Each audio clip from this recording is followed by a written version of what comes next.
Hello everyone, Bridget Casey here, and I'm so excited to be part of the May 2024 release video hop.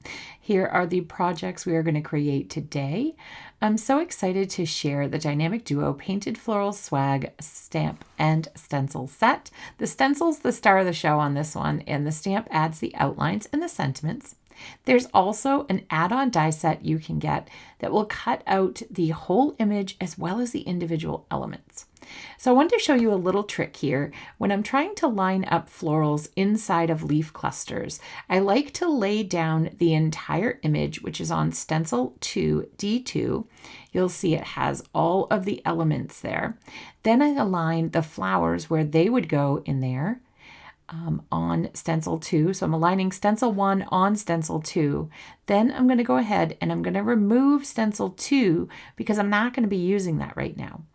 Then we're going to begin with some beautiful Snapdragon ink, and we're doing that for A1, B1, and C1. These are all our little flowers.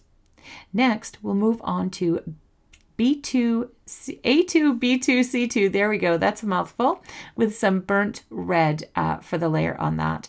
I've been loving my oranges and reds together. For B3 at the center of the flowers, we're going to go ahead and use Pumpkin Pie. That's on Stencil 1, and that's A, B, and C3. Then we're going to go ahead and we're going to begin on adding some of the leaves. Now there are etchings on the stencil that help you align the flowers so you know where these leaves are going to go. And we're aligning this with, we're inking this, with Nimbus ink and a mini ink blending tool. Now I'm using the etchings to align that flower so that I can get my leaves perfectly placed. And again, I'm going to be using the Nimbus ink with a mini ink blending tool to add the ink to my panel. Once I've completed that, I'll lift up my stencil and we'll move to D2 on Stencil 2. Now I was having a little difficulty in getting everything, all of the etched lines lined up at once. So what I decided to do was just to align the ones I was working on, ink blend in my Dark Night ink, and then once I was done with the top half of the swag, I just adjusted my stencil ever so slightly and I'm adding the Dark Night ink down on the bottom. Sometimes this happens to me, no biggie, I just slide the stencil. So here is my completed swag. I've gone ahead and stamped and die cut a sentiment from the stamp set. And now I was figuring out what I wanted to do with my swag. So I liked it like this, so I decided to flip it over, trace with a pencil where it was going to be on my card. This helps me to know where to put my foam tape so that I don't have to cut off excess foam tape. So then I just put foam tape on the back section there, put it into place, and I'm ready to go. Then I decided, should I use the piece missing? And I decided to. The only bit I didn't use was that little bit right there. You could, I decided not to. And I liked my card right here, so that's where I stopped. For our next project, I've gone ahead and I have die cut using the add-on die, the images for the big flower, the two leaves, and the little flower. So the A, the B, and the two leaves. I have stamped those with obsidian in my stamp wheel, and now I'm making sure they are nice and dry before I start blending ink. You do not want to use your heat tool in your stamp wheel because it's a large photopolymer stamp, the sticky mat.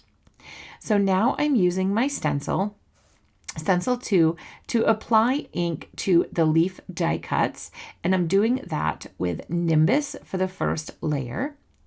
And then I'm going to go ahead and I'm going to use Dark Night on Stencil number 2, and that will apply the second layer of the leaves. And once I have that, I will be complete with my two ink blended leaves. So I was trying to figure out how to line up my flowers with the stencil. So I was fidgeting a little, making sure I had them in the right orientation. Then I just wiggled the C flower down there and tucked it in. Now I thought I was blending with Snapdragon, and apparently I had stuck my ink into the burnt red. So I cleaned it off and got Snapdragon.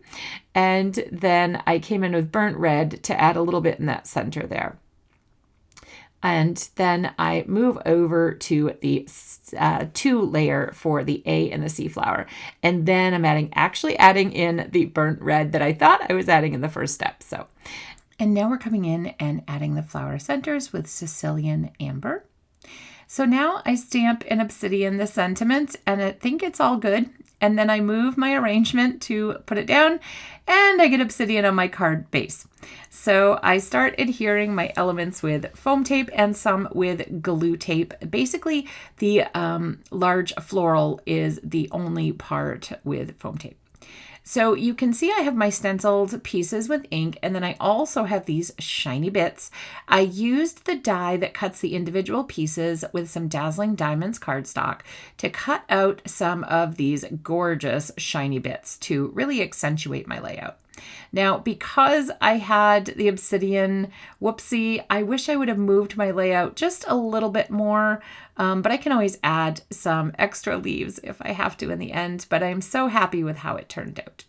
So here are both of the projects for you to have one last look at. I'm so excited to share this with you. Don't forget to head on the video hop and leave a comment for a chance to win up to $300 in prizes. Until next time, crafty friends, happy crafting.